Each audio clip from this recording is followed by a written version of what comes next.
28 de junho de 2024. Nesta sexta-feira da 12ª semana do Tempo Comum, a Igreja celebra a memória de Santo Irineu, bispo e mártir. Em nome do Pai, do Filho e do Espírito Santo. Amém. Meus queridos filhos e filhas, muito bom dia. Vos saúdo com a paz de Jesus. Louvado seja Deus, mais uma sexta-feira de descanso, de convívio familiar, fraterno. E hoje nós celebramos Santo Irineu, um santo muito conhecido e muito importante para a Igreja, um dos chamados Santos Padres, os escritores primitivos da Igreja cristã. Santo Irineu nasceu no ano de 130 e morreu no ano de 202. Então, nasceu e morreu, viveu a transição do século II para o século III.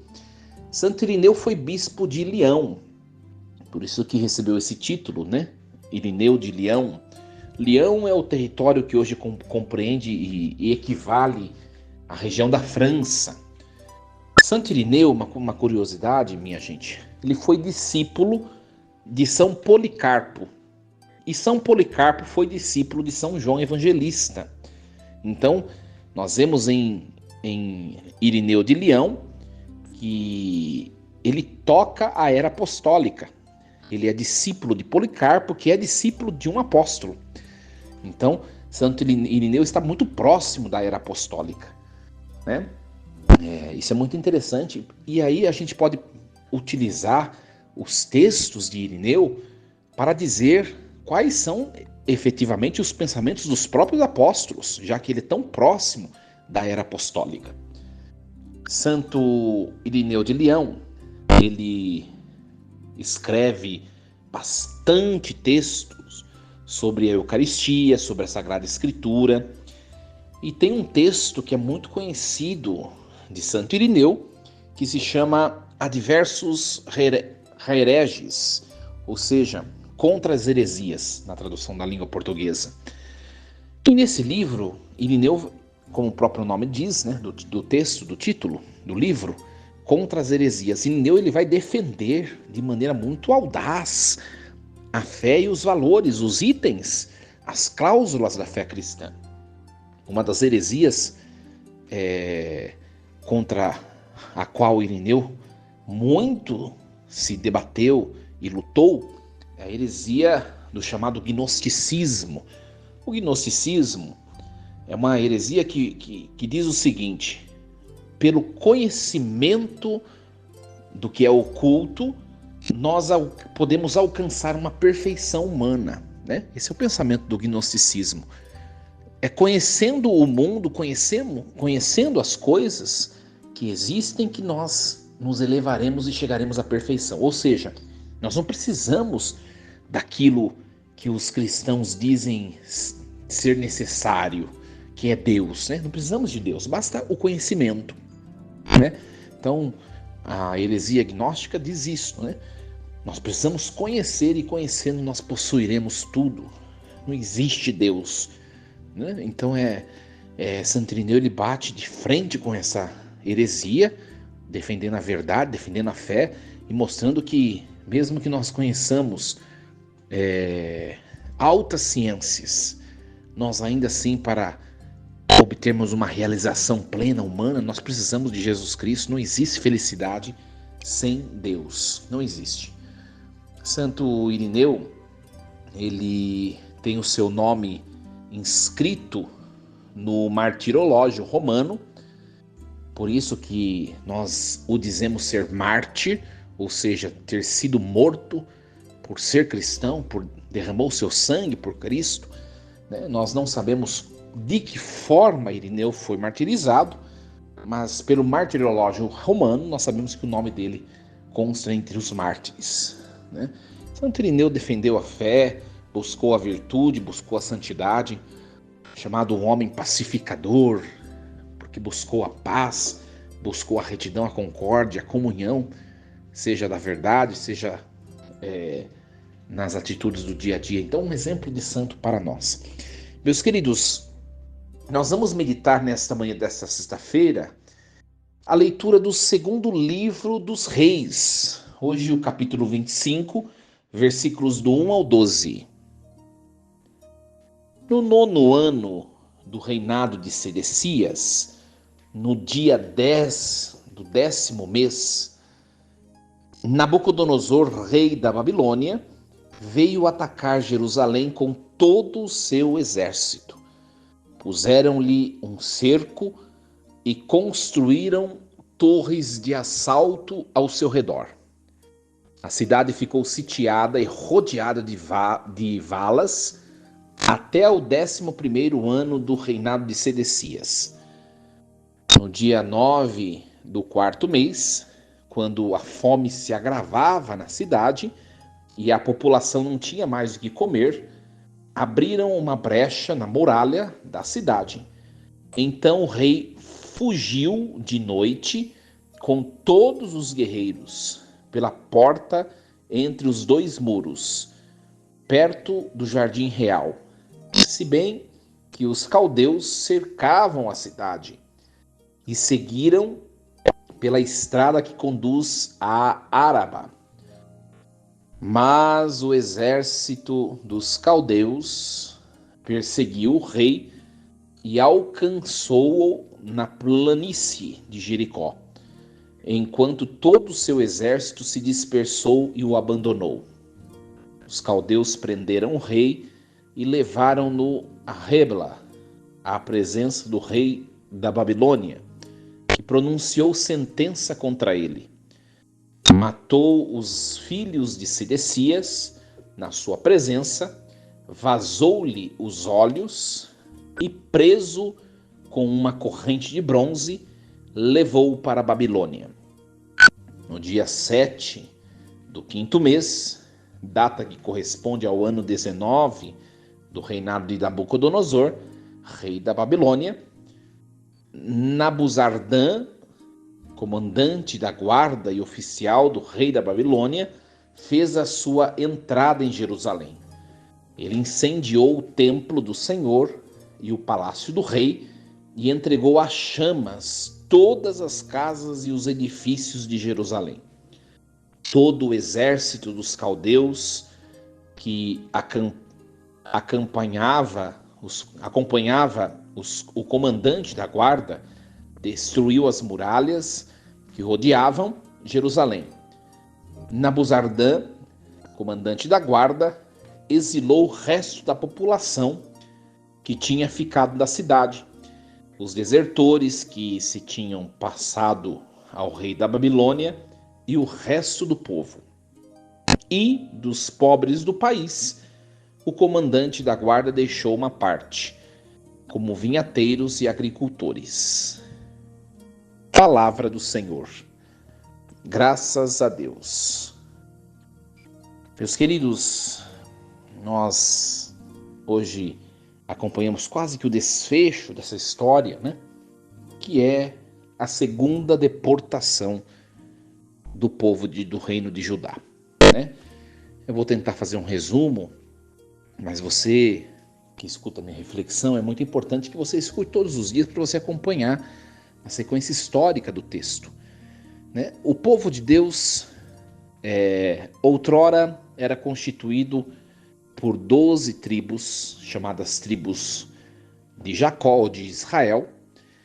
Era um reino unificado. Depois, ao longo do tempo, esse reino se divide. 10 tribos ficam para o norte, 2 tribos ficam para o sul. As do norte ficam com o mesmo nome, Israel, e as 2 do sul passam a se chamar reino de Judá. Então, reino de Israel, reino de Judá. No século VIII a.C., o reino de Israel, o reino do norte, né, é destruído, porque foi infiel a Deus. Sobrou o reino do sul, Judá. 2 séculos depois, ou seja, no século VI a.C., Judá é invadido por um império pagão que se chama Babilônia, que nós acompanhamos ontem. A Babilônia entra em Judá, saqueia o templo, rouba as joias preciosas, os objetos de ouro, tudo aquilo que Salomão tinha construído lá atrás, né? Quando ele concluiu a construção do templo, Salomão tinha deixado o templo cheio de riquezas, peças de ouro, né? No interior do templo. A Babilônia rouba tudo e bagunça tudo o templo. A Babilônia leva deportado para o exílio o rei Joaquim, os príncipes, a família real, a rainha mãe, enfim, toda a família do rei Joaquim, todo mundo, a nata, né? A gente fala, né? Todo mundo é levado para o exílio, para ser escravo. Os pobres e a grande maioria da população permanecem em Judá. A Babilônia deixa eles lá. O que acontece? Eles permanecem na infidelidade a Deus. Quando o rei Nabucodonosor volta para sua terra, depois de levar essa deportação primeira, o rei Joaquim e toda a família real, o rei Nabucodonosor ele deixa um rei de sua confiança. Esse rei de sua confiança se chamava Sedecias, que era da própria terra de Judá. Então, Nabucodonosor escolheu alguém lá e falou: você vai ficar no lugar para governar esse povo que vai ficar por aqui. Só que esse Sedecias, ele vai acabar traçando e alimentando uma aliança econômica com o partido egípcio, com os egípcios, que eram povos de fora. E isso desagradava a Babilônia. Por quê? Porque os egípcios também estavam de olho naquela terra. Então Sedecias, ele como que traiu o domínio babilônico. Quando o imperador da Babilônia descobre, no ano de 586, ele invade de novo Judá, né? Que é o que nós acompanhamos a leitura de hoje. Ele invade de novo Judá. E o que ele faz? Ele agora vai queimar todo o templo de Jerusalém, tudo que ele tinha roubado, né? Tinha roubado na primeira invasão. Agora, nessa segunda, ele vai destruir tudo. Vai destruir tudo, vai destruir toda a cidade, nessa segunda deportação, né? Que é chamada, nessa segunda invasão. E vai levar todo o resto da turma que tinha ficado lá, ele vai levar agora junto com a primeira deportação. Só vai ficar mesmo pouquíssimas pessoas para poder alimentar ali a agricultura e naquele lugar, mas ele vai levar todo mundo para ser exilado, para ser escravo no exílio da Babilônia, que é o que nós acompanhamos hoje, né? Nesse texto, que para mim é um texto muito bonito, né? A grande demonstração daqueles que não têm prudência, né? Daqueles que não têm prudência. Meus queridos, o que esse texto de hoje pode nos ensinar para a nossa vida pessoal, para a nossa vida, vamos dizer assim, conjugal, para a nossa vida comunitária, enquanto comunidade de fé? Uma coisa importante: os erros, nós precisamos aprender com os erros do passado. Nós precisamos aprender e não voltar a errar como nós já erramos. Esse rei Sedecias era daquela terra. Esse rei que o Nabucodonosor colocou no lugar daquele que ele levou exilado. Ora, ele já tinha visto que o rei legítimo tinha sido levado para o exílio. Por que ele vai se meter com gente que não é do gosto do império da Babilônia? Parece que ele estava esperando que fosse invadir de novo e esperando que ia levar na cabeça. Olha o que aconteceu com ele, com Sedecias. É o versículo 6 desse texto que nós escutamos. Os caldeus prenderam o rei e levaram-no a Ribla, à presença do rei da Babilônia, ou seja, Nabucodonosor. que pronunciou sentença contra ele. Matou os filhos de Sedecias na sua frente e vazou-lhe os olhos, ou seja, cegou Sedecias. E Sedecias foi preso com uma corrente de bronze e levado escravo para a Babilônia. Sabe, minha gente, eu espero que você tenha compreendido a ordem histórica desses fatos, né? A ordem dos fatos históricos. Ora, esse Sedecias era lá de Judá. Ele já viu que quando a Babilônia invade Judá, a Babilônia leva toda a família real para ser escrava. Ele era da turminha que ficou lá, que não foi levado. O rei da Babilônia colocou ele como responsável. Ele já viu que a Babilônia era um império cheio de poder. Por que ele vai ficar com gracinha, com gracejo com os egípcios que são inimigos da Babilônia? A Babilônia voltou, invadiu de novo e acabou, matou seus filhos na sua frente, cegou-o e o levou preso. Né? Cuidado com os erros passados. Né? O texto de hoje está nos ensinando, olha, que nós possamos fazer uma leitura conjuntural, fazer uma leitura da nossa vida, da nossa história, do que nós temos vivido hoje. Quantas vezes nós caímos nos mesmos erros? Quantas vezes nós entramos em situações que nós sabemos que não vai dar certo? Sedecias sabia que a Babilônia era poderosa. Por que foi trair o rei da Babilônia? É a grande pergunta que nos fica. E muitas vezes nós fazemos o mesmo, minha gente. Não é verdade? É só olhar a nossa vida moral, nossa vida, as nossas escolhas. Quantas vezes nós entramos em pecado sabendo que não vai dar certo, sabendo que o distanciamento de Deus não leva à vida, não leva à realização, não leva à felicidade, e a gente insiste, vai lá, faz, não dá certo e toma na cabeça, e ainda Deus nos guarda. Não é verdade?